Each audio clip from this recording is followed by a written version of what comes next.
ਇੱਕ ਬੰਦਾ ਪਹਾੜਾਂ ਦੇ ਵਿੱਚ ਸ਼ਿਕਾਰ ਕਰਨ ਵਾਸਤੇ ਗਿਆ ਤੇ ਉੱਥੇ ਇੱਕ ਬਜ਼ੁਰਗ ਫਿਰ ਰਿਹਾ ਸੀ। ਉਹਦਾ ਅਚਾਨਕ ਪੈਰ ਤਿਲਕਾ ਡਿੱਗ ਲੱਗਾ ਤੇ ਉਹ ਬੰਦੇ ਨੇ ਉਹਨੂੰ ਫੜ ਲਿਆ। ਬਜ਼ੁਰਗ ਕਹਿੰਦਾ, ਪੁੱਤਰ ਅੱਜ ਤੂੰ ਮੇਰੀ ਜਾਨ ਬਚਾਈ ਏ, ਮੰਗ ਜੋ ਮੰਗਣਾ ਈ।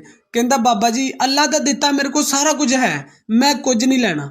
ਬਜ਼ੁਰਗ ਨੇ ਉਹਨੂੰ ਫੇਰ ਕਿਹਾ, ਕਹਿੰਦਾ ਨਹੀਂ ਬਾਬਾ ਜੀ ਅੱਲਾ ਦਾ ਦਿੱਤਾ ਮੇਰੇ ਕੋਲ ਸਾਰਾ ਕੁਝ ਹੈ। ਬਜ਼ੁਰਗ ਕਹਿੰਦਾ, ਪੁੱਤਰ ਮੈਂ ਆਪਣੀ ਖੁਸ਼ੀ ਨਾਲ ਤੈਨੂੰ ਇੱਕ ਤੋਹਫਾ ਦੇਣਾ, ਤੈਨੂੰ ਜ਼ਿੰਦਗੀ ਦੇ ਵਿੱਚ ਕੰਮ ਆਏਗਾ। ਬਜ਼ੁਰਗ ਨੇ ਆਪਣੇ ਝੋਲੇ ਦੇ ਵਿੱਚੋਂ ਇੱਕ ਡੱਬੀ ਕੱਢੀ, ਕਹਿੰਦਾ ਪੁੱਤਰ ਇਹਦੇ ਵਿੱਚ 6 ਗੋਲੀਆਂ ਨੇ, ਅਗਰ ਤੇਰੀ ਉਮਰ ਜ਼ਿਆਦਾ ਹੋ ਜਾਵੇ ਤੇ ਇਹਨਾਂ 6 ਗੋਲੀਆਂ ਦੇ ਵਿੱਚੋਂ ਤੂੰ 2 ਗੋਲੀਆਂ ਖਾ ਲੈਣੀਆਂ ਨੇ। ਉਹ ਗੋਲੀਆਂ ਖਾਂਦਿਆਂ ਸਾਰੀ ਤੂੰ 16 ਸਾਲ ਦਾ ਜਵਾਨ ਲੜਕਾ ਬਣ ਜਾਏਗਾ।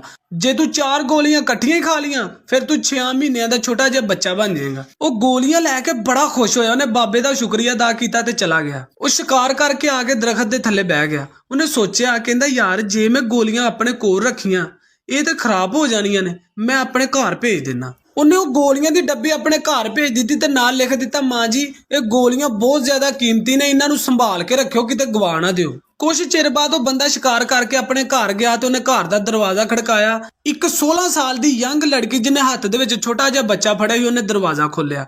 ਕਹਿੰਦਾ, ਸੌਰੀ ਸਿਸਟਰ, ਮੈਂ ਗਲਤ ਦਰਵਾਜ਼ਾ ਖੜਕਾ ਦਿੱਤਾ, ਮੈਨੂੰ ਲੱਗਦਾ ਮੇਰਾ ਘਰ ਕਿਤੇ ਅੱਗੇ ਹੈ। ਕਹਿੰਦੀ, ਨਹੀਂ ਪੁੱਤਰ ਇਹ ਤੇਰਾ ਹੀ ਘਰ ਹੈ ਤੇ ਮੈਂ ਤੇਰੀ ਮਾਂ ਵਾਂ। ਕਹਿੰਦਾ, ਬਾਜੀ ਜਾ ਦਿਮਾਗ ਦਾ ਇਲਾਜ ਕਰਵਾ, ਤੇਰਾ ਤੇ ਮੇਰਾ ਜ਼ਮੀਨ ਅਸਮਾਨ ਦਾ ਫਰਕ ਆ, ਤੂੰ ਮੇਰੀ ਮਾਂ ਕਿਵੇਂ ਹੋ ਸਕਦੀ ਹੈ। ਉਹ ਕੁੜੀ ਕਹਿੰਦੀ, ਪੁੱਤਰ ਮੇਰਾ ਇੱਕ ਦਿਨ ਬੜਾ ਸਿਰ ਪੀੜ ਕਰਨ ਡਿਆ ਸੀ ਤੇ ਜਿਹੜੀਆਂ ਤੂੰ 6 ਗੋਲੀਆਂ ਭੇਜੀਆਂ ਸੀ ਉਹਨਾਂ ਦੇ ਵਿੱਚੋਂ ਮੈਂ ਖਾ ਬੈਠੀ 2 ਗੋਲੀਆਂ ਤੇ ਮੈਂ ਹੋ ਗਈ 16 ਸਾਲਾਂ ਦੀ।